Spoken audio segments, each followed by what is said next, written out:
soyez témoin du lien incroyable entre un officier K9 et son partenaire à quatre pattes alors qu'il se lance dans une mission pour sauver des chiens d'un réseau d'adoption secret. Ce récit touchant prouve que même la plus petite empreinte de pattes peut laisser un impact durable. Le soleil était chaud sur le cou de l'agent Jones. Une douce brise faisait bruisser les feuilles des chênes. L'air était rempli de bruits joyeux. Des chiens aboyaient. Des gens riaient. Des jouets couinaient. C'était le parc canin communautaire d'Oakwood. Pour l'agent Jones et son partenaire, Max, c'était leur endroit préféré. Max était un berger allemand. Il était grand et fort, avec un pelage noir et feu. Ses yeux étaient vifs et intelligents. La plupart du temps, il portait un gilet spécial. Il y était inscrit « Police K9 » en grosses lettres blanches. Mais pas ici. Ici, au parc, il était simplement Max. L'agent Jones a détaché le gilet. Il l'a plié soigneusement et l'a posé sur le banc. « D'accord, mon pote, dit-il d'une voix douce. Tu es en repos. Va jouer. » Max a poussé un aboiement joyeux. Sa queue remuait si fort que tout son corps se tortillait. C'était un professionnel. Un officier K9 dévoué. Mais il était aussi un chien. Et il adorait jouer. Il a touché la main de Jones avec son nez humide une dernière fois. C'était une promesse silencieuse. Je resterai prêt. Je surveille toujours. Puis, il s'était lancé dans la mer de queue remuante et d'oreilles tombantes. Jones l'a regardé partir, un sourire aux lèvres. Il faisait entièrement confiance à Max. Ils étaient partenaires depuis 5 ans. Ils avaient affronté des situations dangereuses ensemble. Ils avaient retrouvé des personnes disparues. Ils avaient traqué des criminels. Leur lien a été forgé dans la confiance et le respect. Jones connaissait chaque tressaillement des oreilles de Max, chaque grognement sourd, chaque soupir de bonheur. Max était une merveille. Son plus grand outil était son flair. C'était un instrument puissant, capable de détecter des odeurs qu'aucun humain ne pourrait jamais percevoir. Jones l'avait vu une fois suivre la piste d'un enfant perdu dans une rue bondée de la ville, 2 heures après sa disparition. Il pouvait sentir la peur, l'adrénaline et la tromperie. Son dévouement était absolu. Quand le gilet était enfilé, il était tout à son affaire. Sa concentration était inébranlable. Mais ici, sans le gilet, il s'autorisait à se détendre. Il a poursuivi une balle rouge vif lancée pour un Golden Retriever.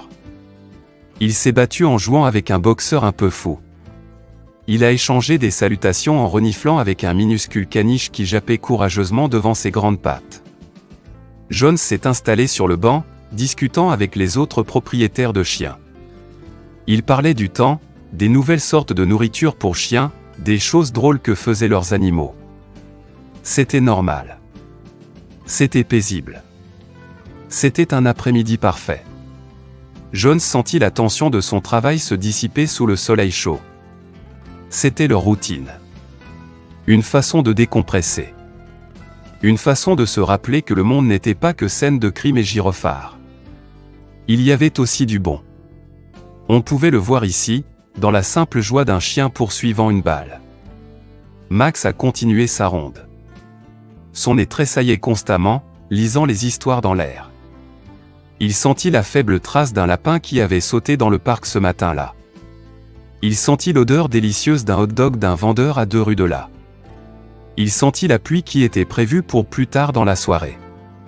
Son cerveau triait les milliers d'odeurs, les classant, les écartant. Lapin, vieille nouvelle. Hot dog, pas pour lui. Pluie, bon à savoir. Il trottait près de la clôture du fond quand une nouvelle odeur l'a frappé. Elle était faible, mais elle n'allait pas. C'était une odeur de peur renfermée. Pas la peur joueuse et excitée d'une poursuite, mais quelque chose de plus profond. Quelque chose de triste.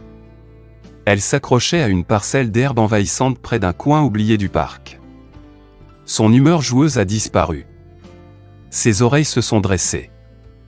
Sa queue a cessé de remuer et s'est légèrement abaissée. Ce n'était pas une odeur de parc. C'était une odeur de travail. L'agent Jones a remarqué le changement immédiatement. Un instant, Max poursuivait un frisbee avec un sourire heureux et la bouche ouverte. L'instant d'après, il se tenait parfaitement immobile, une statue d'intensité concentrée. Son corps était rigide. Son regard était fixé sur la ligne de la clôture lointaine. Jones se leva. Max, appela Teil. Le chien ne répondit pas. C'était le premier signal d'alarme. Max répondait toujours. Jones commença à marcher vers lui. « Qu'est-ce qu'il y a, mon grand ? Que as-tu trouvé ?» Les autres propriétaires de chiens interrompirent leur conversation, observant. Ils savaient que Max était un chien policier. Ils virent le passage soudain de l'animal de compagnie joueur au professionnel sérieux. Le joyeux bavardage du parc se calma légèrement. Alors que Jones se rapprochait, Max laissa échapper un léger gémissement sourd. C'était un son d'inquiétude. Il gratta le sol près de la clôture. Là, à moitié enfoui dans la terre et les mauvaises herbes enchevêtrées, se trouvait un jouet pour chien. C'était un écureuil en peluche, délavé et sale. Il semblait être là depuis des semaines, mâchouillé et oublié. Mais Max en était obsédé. Il n'essayait pas de jouer avec. Il le poussait, le reniflait intensément et gémissait à nouveau. « Qu'est-ce qui ne va pas avec un vieux jouet ?» demanda un homme avec un bigle. Jones s'agenouilla à côté de Max. « Il ne réagit pas comme ça sans raison, » dit-il à voix basse.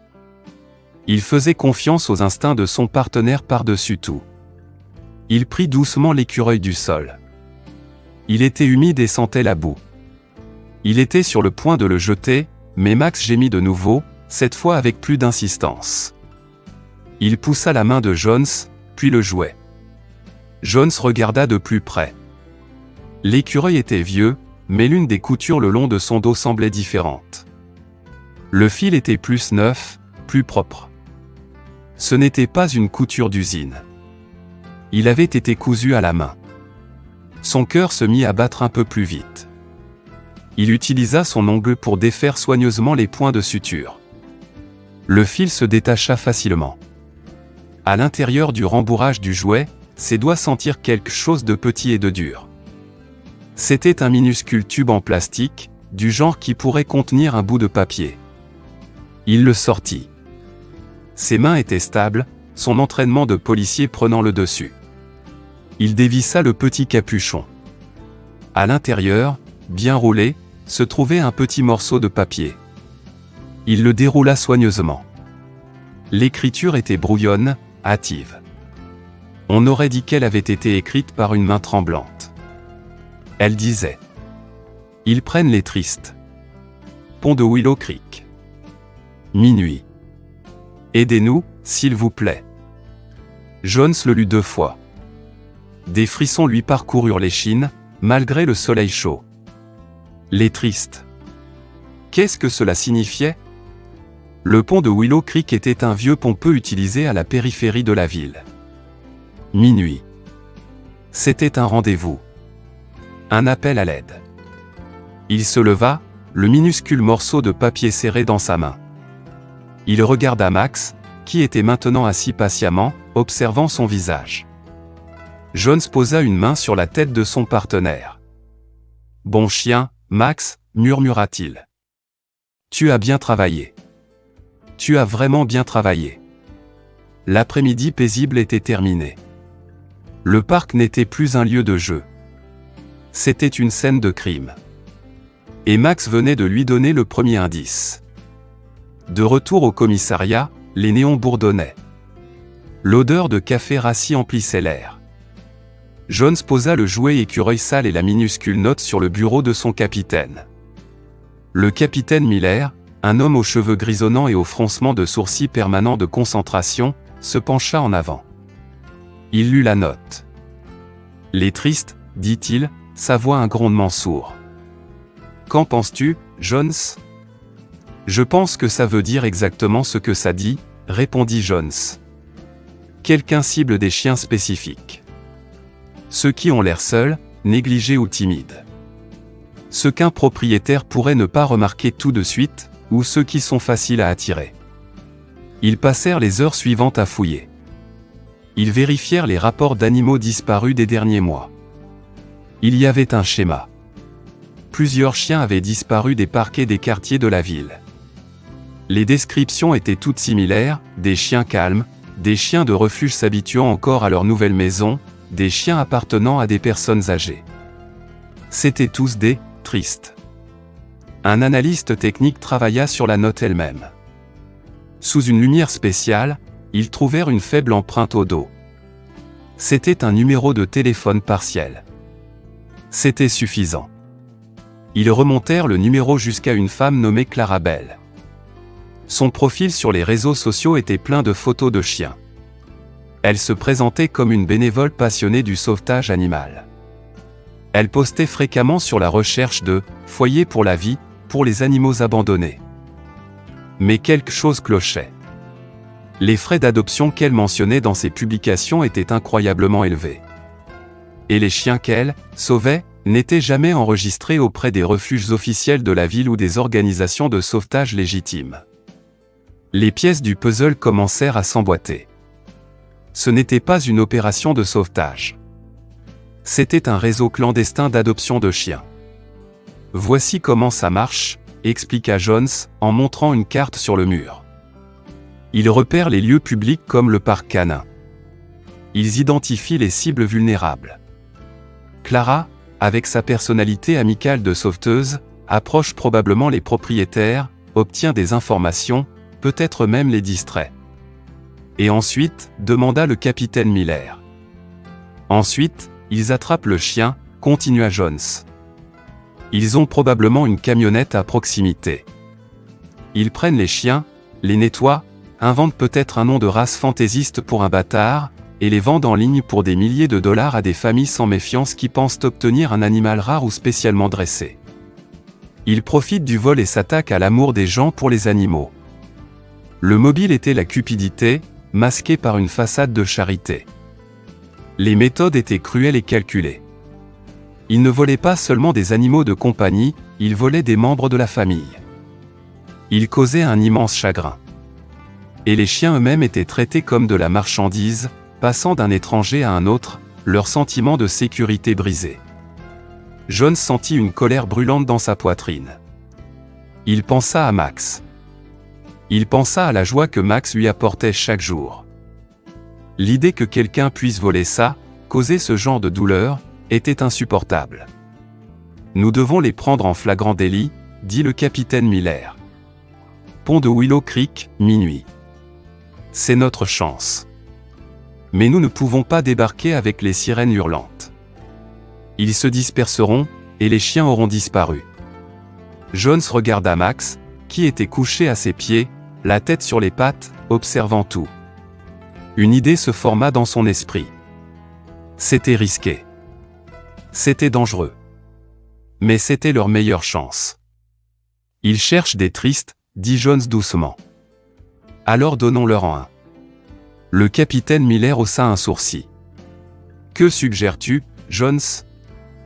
Max est le meilleur acteur que je connaisse, dit Jones, un regard déterminé sur le visage. Il peut travailler sous couverture. Il sera notre agent infiltré. Le lendemain, le soleil brillait de nouveau sur le parc canin d'Oakwood. Mais pour l'agent Jones, le monde semblait gris et tendu. Il était assis sur le même banc que la veille. Mais aujourd'hui, il n'était pas détendu. Son cœur battait la chamade contre ses côtes. À côté de lui était assis Max. Mais ce n'était pas le Max fier et heureux de la veille. Jones avait passé la matinée à préparer son partenaire pour son rôle. Il avait brossé le pelage de Max à rebrousse-poil, le faisant paraître légèrement négligé. Il avait échangé son collier en cuir robuste contre une fine corde usée. Il n'y avait pas de gilet qu'à neuf. Il n'y avait aucune joie dans la posture de Max. Jones lui avait donné un ordre discret avant de quitter la voiture, « Reste couché, reste silencieux. » Max, le professionnel accompli, comprit. Il s'assit la tête basse, les oreilles légèrement en arrière. Il avait l'air abattu. Il avait l'air perdu. Il ressemblait à l'un des « tristes ». discrètement glissé dans le collier de corde usé se trouvait un minuscule appareil. C'était une caméra et un microphone haute résolution, pas plus gros qu'un bouton. Il transmettait un flux en direct à une camionnette garée à une rue de là, où le capitaine Miller et une petite équipe regardaient et écoutaient. Jones fit semblant d'être absorbé par son téléphone.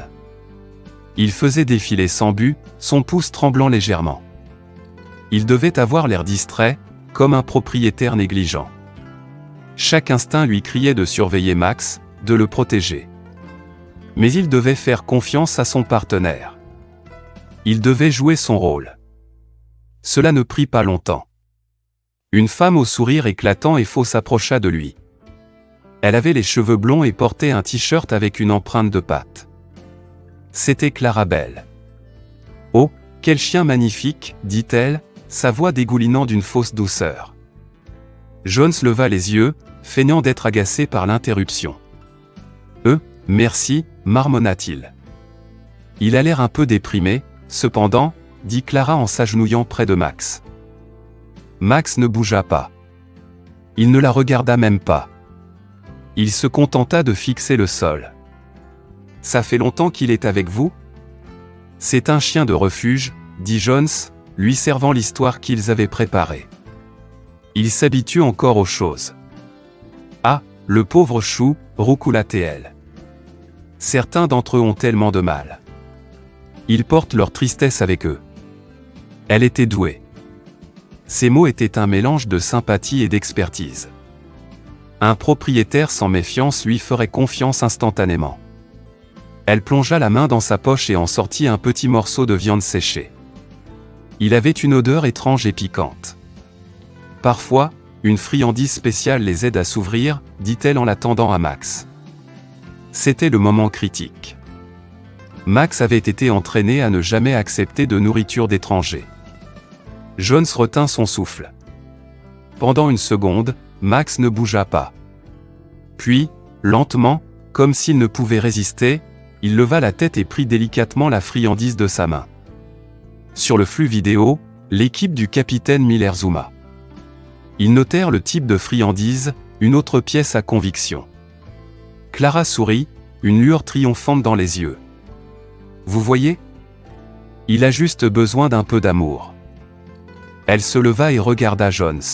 « Vous savez, je travaille avec un groupe privé spécialisé dans les chiens traumatisés.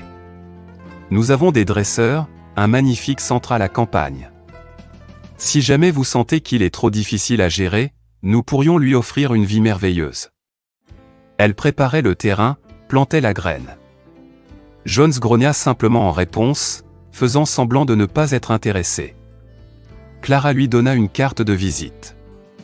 Puis, avec une dernière caresse sur la tête de Max, elle s'éloigna. Elle n'alla pas loin. Elle s'assit sur un banc de l'autre côté du parc, les observant. Attendant. Le travail de Jones était de lui donner l'occasion. Après quelques minutes, il se leva. « Reste ici, mon grand » dit-il fort, puis il se dirigea vers les toilettes publiques du parc, laissant Max seul. C'était la chose la plus difficile qu'il ait jamais faite. S'éloigner de son partenaire, le laisser vulnérable. Il regarda le flux en direct sur son téléphone en marchant. Il vit Clara se lever. Elle regarda autour d'elle, s'assurant que personne ne prêtait attention. Puis elle retourna vers Max.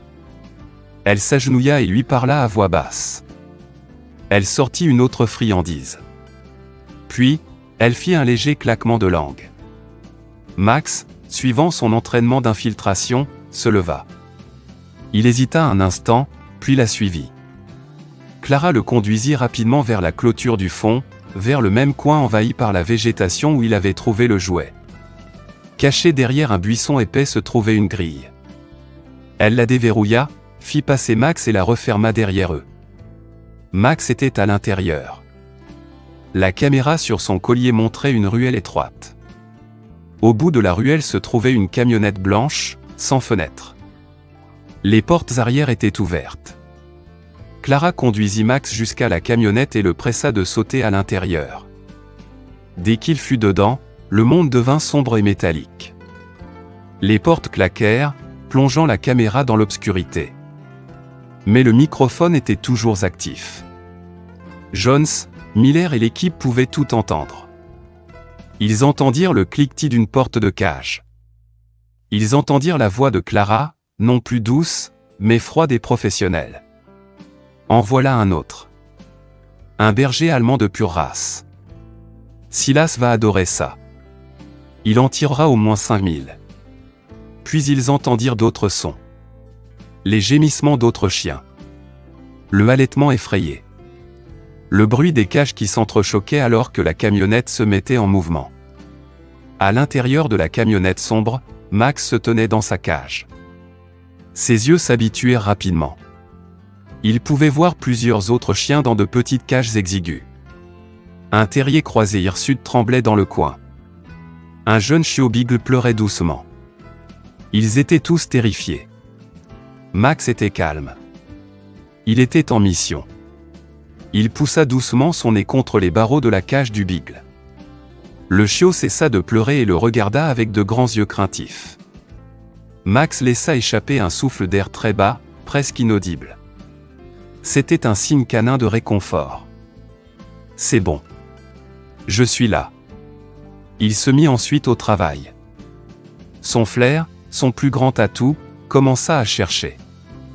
Il sentit l'odeur persistante de dizaines d'autres chiens.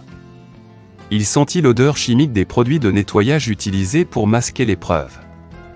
Et il sentit autre chose. Du papier et de l'encre. Sous une couverture sale sur le sol de la camionnette, juste à l'extérieur de sa cage, se trouvait un presse-papier. Il ne pouvait pas l'atteindre. Mais il pouvait le voir.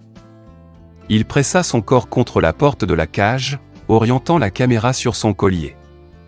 Il maintint la position pendant 1 minute entière, s'assurant que l'équipe dans la camionnette de surveillance obtenait une image claire. La caméra a tout capturé, un registre. Dessus se trouvaient des noms de chiens, des descriptions, des prix et les noms des acheteurs. C'était la preuve irréfutable. C'était toute la preuve dont ils avaient besoin. Max avait fait son travail. Maintenant, c'était à Jones de faire le sien. Le tracker GPS de la camionnette, caché avec la caméra, montrait sa position. Elle se dirigeait vers le pont de Willow Creek. Le piège était tendu. La camionnette blanche gronda sur les vieilles planches de bois du pont de Willow Creek. C'était un endroit désolé, entouré de bois sombre et du bruit de l'eau vive en contrebas. La camionnette s'arrêta juste après le pont, ses phares fendant l'obscurité de minuit. Un homme sortit du côté conducteur. Il était grand et mince, avec des yeux froids et calculateurs. C'était Silas, le chef du réseau. Clara sortit du côté passager. « J'ai eu une vraie prise aujourd'hui », dit-elle en désignant l'arrière de la camionnette. Spécimen parfait. Soudain, le monde explosa de lumière et de son. Des voitures de police, cachées dans les bois, envahirent la zone. Des lumières rouges et bleues clignotèrent, illuminant la scène dans une danse chaotique. Un haut-parleur tonna « Ici la police !» Éloignez-vous de la camionnette, les mains en l'air. Clara cria. Silas jura et fit un mouvement vers la portière du conducteur, mais il était trop tard. Des officiers furent sur lui en 1 seconde. Lui et Clara furent menottés et maîtrisés avant qu'ils ne puissent comprendre ce qui se passait. L'agent Jones fut le premier à l'arrière de la camionnette. Il ouvrit les portes en grand. Le faisceau de sa lampe de poche fendit l'obscurité. La première chose qu'il vit fut Max, debout dans sa cage, sa queue donnant un unique battement triomphant.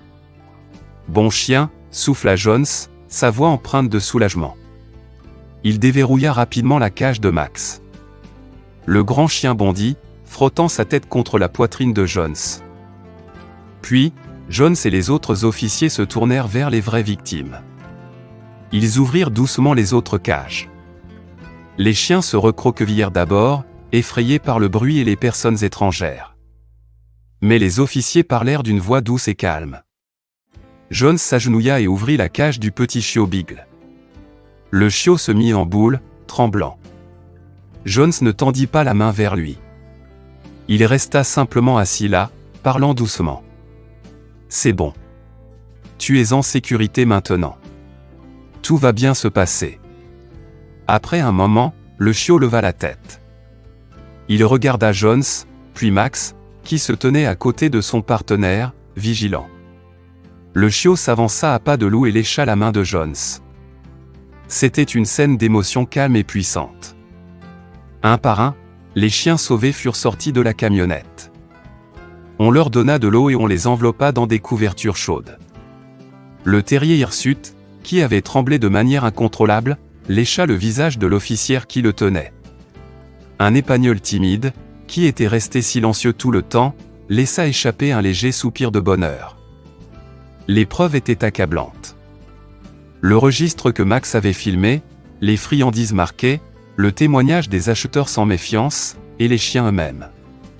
L'opération de Silas et Clara était terminée. Justice serait rendue. Mais la mission n'était pas vraiment terminée tant que les chiens n'étaient pas en sécurité. Dans les jours qui suivirent, la police travailla avec les refuges pour animaux locaux. Les propriétaires des chiens récemment volés furent contactés. Il y eut des larmes de joie et des retrouvailles émouvantes.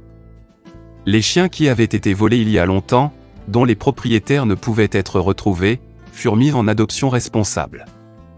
L'histoire de leur sauvetage avait été aux nouvelles. Les refuges furent inondés de demandes. Jones lui-même accueillit le petit chiot Beagle jusqu'à ce que la famille parfaite soit trouvée. Il regarda un jeune couple avec une gentille fille rencontrer le chiot pour la première fois. La petite fille s'agenouilla, tout comme Jones l'avait fait, et le chiot courut droit dans ses bras. Une nouvelle famille était créée. Une confiance brisée était réparée. Une semaine plus tard, l'agent Jones et Max étaient de retour au parc canin communautaire d'Oakwood. Le soleil était chaud. Les chiens étaient heureux. Max, son gilet officiel de K9 porté avec fierté, recevait une longue et méritée gratouille derrière les oreilles de la part de Jones. Une femme et son jeune fils s'approchèrent d'eux. Le garçon regarda Max avec de grands yeux admiratifs. « C'est le chien des nouvelles ?» demanda le garçon à sa mère. « Le chien héros ?» Jones sourit. « Oui, c'est Max. » Le garçon s'avança, un peu timidement. Il tendit une petite main et caressa doucement la tête de Max. « Merci d'avoir sauvé les autres toutous, » dit-il. Max se pencha vers la caresse, sa queue battant un rythme régulier et heureux contre le banc. Jones regarda le parc. Il vit des chiens de toutes formes et tailles, jouant sans se soucier du monde. Il comprenait maintenant plus que jamais l'importance de cette simple joie. Il comprenait le lien profond entre une personne et son animal de compagnie. C'était un lien bâti sur la confiance, l'amour et la promesse silencieuse de se protéger mutuellement. Et c'était un lien pour lequel il valait la peine de se battre. Il regarda son partenaire, son ami, son héros. « Allez, mon pote, dit Jones en attachant la laisse de Max, rentrons à la maison.